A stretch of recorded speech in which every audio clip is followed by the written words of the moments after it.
एक सीकर ने पूछा है, नार्सिसिस्ट से टकराव यदि अक्सर हो जाता है और उसके कारण हम यदि नेगेटिविटी, गिल्ट, शेम इत्यादि के स्पाइरल में गिर जाते हैं, तो इससे तुरंत उभरने का क्या तरीका है जिससे कि हमारे रोजमर्रा के काम और हमारी ड्यूटीज अफेक्ट ना हो। देखिए, जब हम नार्सिसिस्ट से टकराते हैं तो नार्सिसिस्ट हमें पनिश करने की कोशिश करता है, हमें मैनिपुलेट करने की कोशिश करता है, और इसकी वजह से हमारे अंदर इस तरीके का स्पाइरल पैदा होता है जिसमें गिल्ट, शेम और नेगेटिविटी इत्यादि की फीलिंग्स होती हैं और हम उसके बवंडर में फंसते चले जाते हैं, और उसकी वजह से हम एक तरीके से पैरालाइज हो जाते हैं। हमारा रोजमर्रा का काम बंद हो जाता है, हम डिप्रेशन में चले जाते हैं।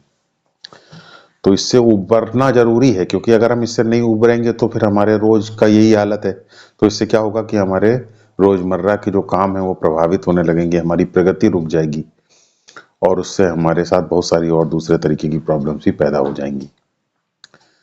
तो हम क्या करें?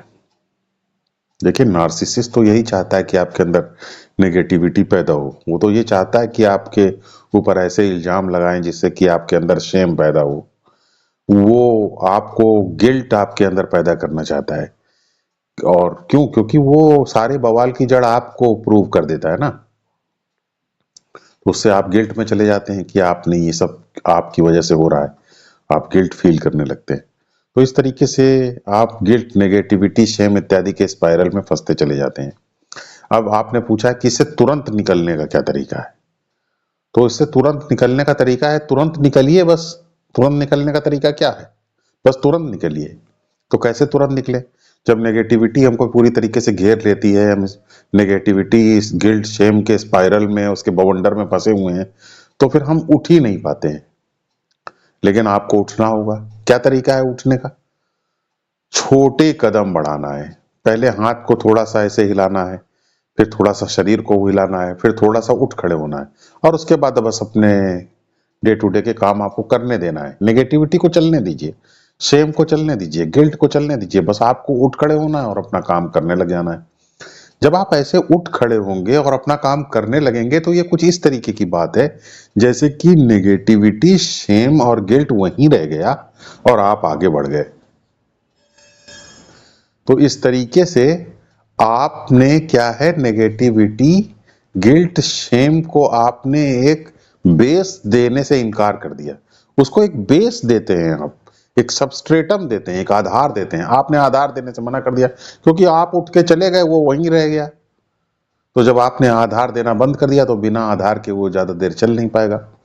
तो बस आप अपना चुपचाप काम शुरू कर दीजिए। जानते हैं, जब लोग ना नहीं कह पाते हैं, जैसे क्यों नहीं ना कह पाते हैं? क्योंकि ना कहने के बाद गिल्ट में डूब जाते हैं। लेकिन मान लीजिए वो ना कह दें तो क्या होगा? गिल्ट आएगा। अब आने दीजिए गिल्ट को, बस आप अपना रोजमर्रा का काम शुरू कर दीजिए, उठ खड़े होइए और अपना काम शुरू कर दीजिए। तो गिल्ट वहीं रह जाएगा, आप आगे बढ़ जाएंगे। तो इसी को तो कहते हैं इमोशंस के साथ डिसआइडेंटिफाई होना। इसी को तो कहते हैं इमोशंस के साथ अटैच्ड ना होना, नेगेटिव इमोशंस के साथ अटैच्ड ना होना। और कोई थोड़ी चीज है अटैच ना होना।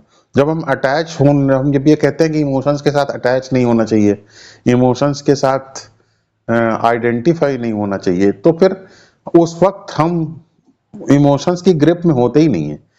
लेकिन जब हम ये सब बातें सुन रहे होते हैं यूट्यूब पे या स्क्रिप्चर्स में पढ़ रहे होते हैं, तो हम इमोशंस के ग्रिप में नहीं होते, हम तो शांत होते हैं, तो हम ये चीजें पढ़ रहे होते हैं। लेकिन इस शांति की चीजें नहीं है ये। जब आप नेगेटिव इमोशंस में घिरे हों, उस वक्त जब आप नेगेटिविटी से डिसआइडेंटिफाई करते हैं, उस वक्त जब आप नेगेटिविटी से अटैच नहीं होते हैं, तब इसे कहते हैं डिसआइडेंटिफिकेशन या अटैच ना होना। स्क्रिप्चर्स पढ़ते वक्त या यूट्यूब वीडियो देखते वक्त थोड़ी डिसआइडेंटिफाई और अटैच होता है आदमी इमोशन, नेगेटिव इमोशन से। तो बस आप उठ करके चल दीजिए। छोटे कदम बढ़ाना है। छोटे कदम बढ़ाना इसलिए जरूरी है क्योंकि उठना भी मुश्किल होता है जब आप नेगेटिविटी में गिरे होते हैं, एक ही पोस्चर में ऐसे पड़े रहते हैं। इसी को तो कहते हैं डिप्रेशन। लेकिन धीरे धीरे धीरे धीरे धीरे धीरे उठने की कोशिश करना। पहले उंगलियों को हिलाना है, फिर पैर को हिलाना है, फिर धीरे से उठ खड़े होना है, और जब आप उठ गए उसके बाद धीरे से अपना आगे बढ़ जाना है, काम करने लग जाना है। नेगेटिविटी, शेम, गिल्ट वहीं रह जाएगा, आप आगे बढ़ जाएंगे। आपने उसको आधार देने से इनकार कर दिया। और बस जब आपने आधार ही देने से इनकार कर दिया तो बिना आधार के कोई नेगेटिव इमोशंस टिक नहीं सकते हैं, इसे कहते हैं डिसआइडेंटिफिकेशन और इमोशंस के साथ अटैच ना होना। तो बस इतना आप करिए। नंबर 1 ये टेक्निक नंबर 1 है। नंबर टेक्निक 2 क्या है? टेक्निक 2 ये है कि जैसे ही आप नेगेटिविटी में गिरते हैं, शेम में गिरते हैं, गिल्ट में गिरते हैं, तो आपका सिंपैथेटिक नर्वस सिस्टम एक्टिव हो जाता है।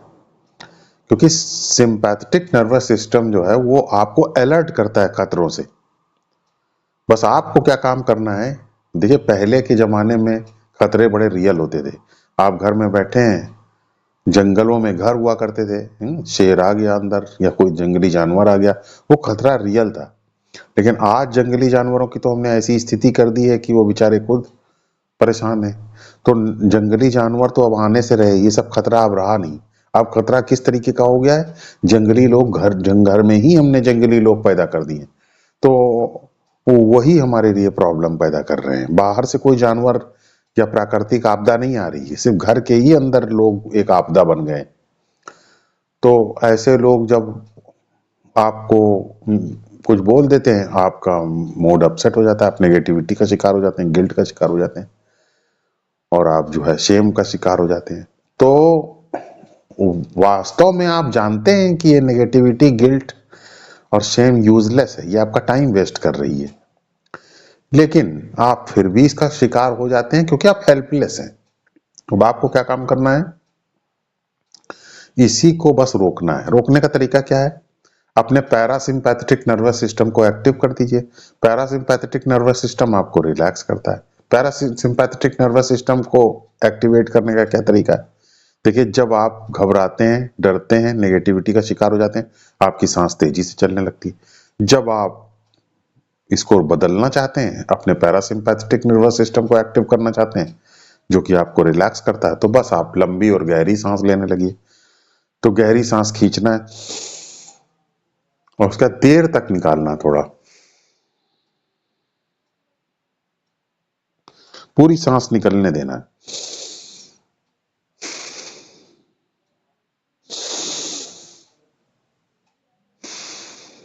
लेने का काम तो सांस को लगभग लगभग अपने आप ही हो जाएगा, अगर पूरी सांस बाहर निकालेंगे देर तक। तो अब इतना ऐसे भी देर से नहीं निकालना है कि आप अनकंफर्टेबल हो जाए, आसानी से निकालते रहना है, जितनी देर आसानी से निकल सकती हो। तो क्या होता है, देखिए, निकलती सांस डेथ का प्रतीक है, और डेथ जो है सारी प्रॉब्लम्स का अंत है। तो जब आप निकलती हुई सांस को कर देते हैं, तो एक तरीके से नेगेटिव इमोशंस की डेथ हो जाती है। तो आपका जो पैरासिम्पैथेटिक नर्वस सिस्टम है वो रिलैक्स होकर के नेगेटिव इमोशंस की एनर्जी को खींच लेता है, और एनर्जी का इन्वेस्टमेंट आपको रिलैक्स करने में कर देता है। तो इस तरीके से आप लंबी और गहरी सांस लेंगे, सांस को हल्का निकलने के ऊपर ज्यादा जोर देंगे, आप देखेंगे कि ये आपके नेगेटिव इमोशंस को तुरंत खत्म करेगा, इंस्टेंटली। तो दूसरी टेक्निक ये है। तीसरी टेक्निक भी एक जरूर सीख लेना है। नेगेटिव, गिल्ट और इमोशंस ये सब आपके एविल फीलिंग्स हैं। एविल फीलिंग्स, खतरनाक फीलिंग्स हैं ये।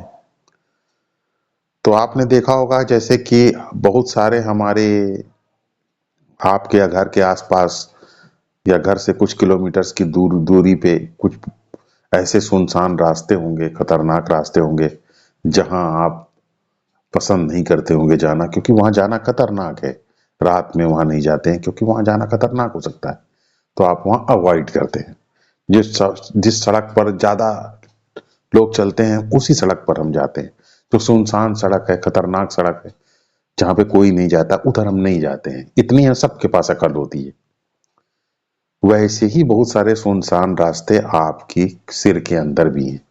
तो बाहर की दुनिया में तो हम ये ध्यान रखते हैं कि हम सुनसान रास्तों पे, खतरनाक रास्तों पे ना चलें, लेकिन माइंड के अंदर के जो खतरनाक रास्ते हैं उन पे हम बार बार चलते हैं। तो नेगेटिविटी, गिल्ट, शेम, ये सब यूजफुल, यूजलेस और हार्मफुल दोनों है। ये कुछ ऐसे इमोशंस हैं जो यूजलेस भी हैं और हार्मफुल भी। तो ये खतरनाक इमोशंस हैं, ये हमारे माइंड की खतरनाक गलियां हैं।